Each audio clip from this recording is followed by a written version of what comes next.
Sir Dabatos ha, tandaan, ang stress ay number 1 yan. Iano natin si Doc Willie Ong. Tingnan mo. Yung si Doc Willie. Oh, di ba? Hapon. Kaganda ng...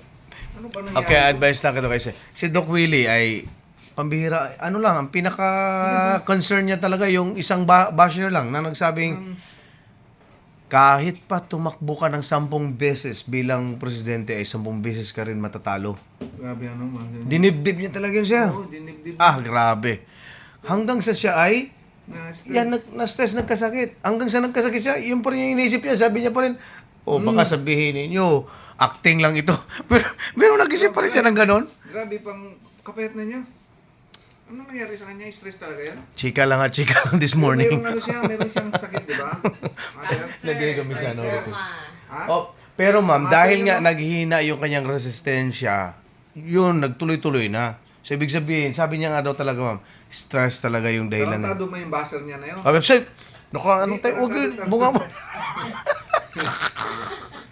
Chika-chika, kape-kape, kapeng barako. Oy, yung buzzer niya, makita ko lang yan dito sa Palawan.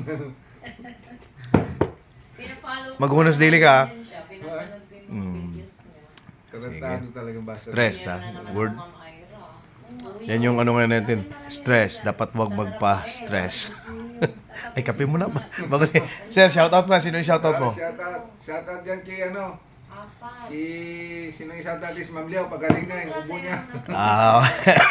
Okay, sige.